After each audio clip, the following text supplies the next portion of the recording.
Den danske del af Vadehavet blev 17. januar 2008 udpeget som nationalpark og fik navnet Nationalpark Vadehavet. Parken blev indviet 16. oktober 2010 i Ribe af Hans Kongelige Højhed Prins Joachim og Miljøminister Karen Ellemann.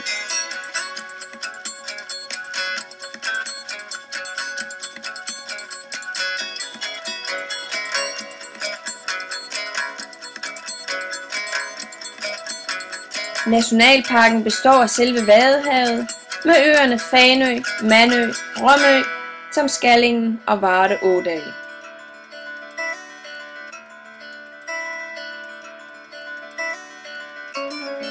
Vadehavet er kendt for sit store antal yngle- og trækfugle og for de store stæreflokke, som flyver på en bestemt måde og dermed kaldes sort sol.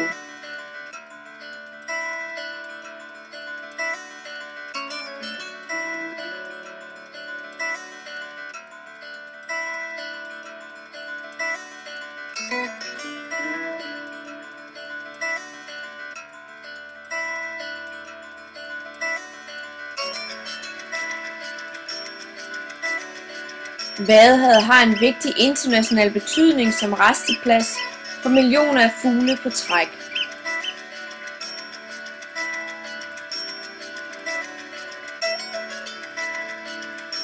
Vadehavet har også betydning for ynglefugle, fisk og havpattedyr og har levested for mere end 500 arter af planter og dyr, hvoraf flere ikke findes andre steder i verden.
Men hold op.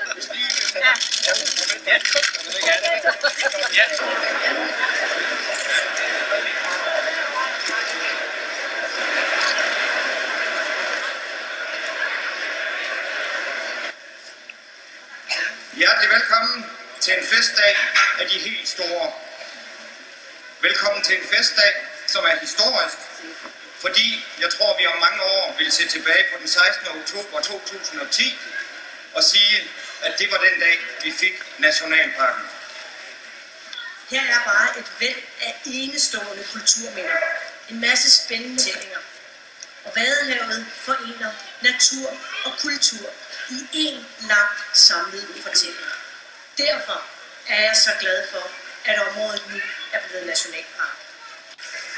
Valget af Ribe som rammen for den officielle indvielse af Nationalpark Vadehavet falder sammen med fejringen af byens 1300-års jubilæum. Vadehavet spillede en stor rolle i tilblivelsen af Ribe, og med udnævnelsen af Nationalparken bliver Vadehavet også byggestenen for den fremtidige udvikling. Heldigvis er det ikke kun os, der bor her, der ved, at Vadehavet er noget helt specielt. Alle i Danmark har hørt om Vadehavet. Selv de, der måske ikke har været her, ved, at her spiller havet en særlig rolle for mennesker og natur. Generation efter generation har man lært at leve med havet som en ilter nabo. Men samtidig med, at havet kan vise voldsomme og ødelæggende kræfter, så er havet også livgivende.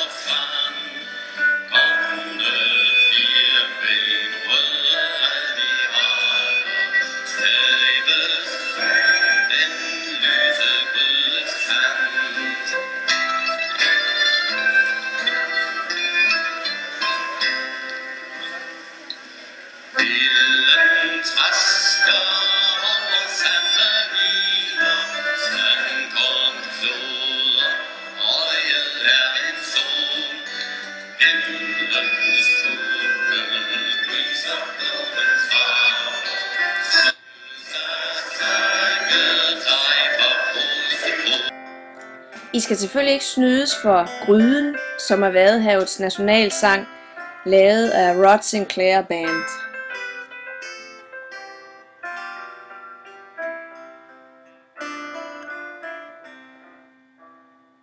Gryden vender, venligt vinden vrider, Marhalm skærmer, skaffer hav og strand, grønne firben, røde admiraler, trives bag den lyse grydes kant.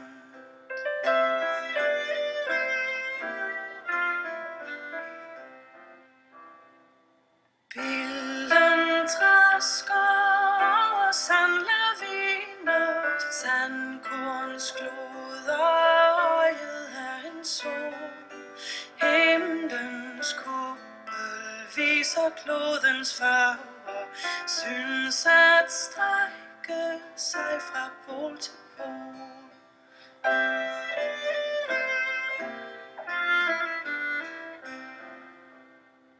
Grydens dyb beskytter med sin stilhed, øret af livets larm og fest. Barn og måger glæder sig i sande, bryder freden over mask og gæst.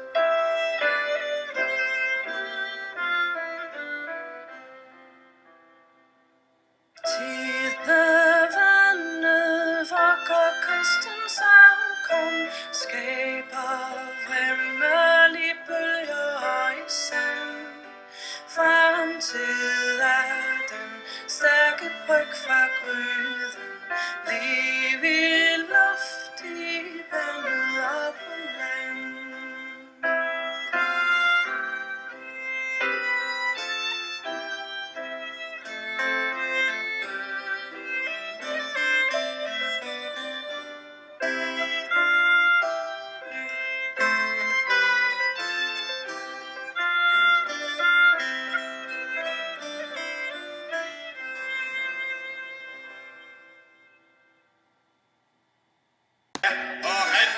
Nu når vi er i Esbjerg, så skal I selvfølgelig ikke snydes for den gamle sømandsvise, som menes at stamme fra Irland.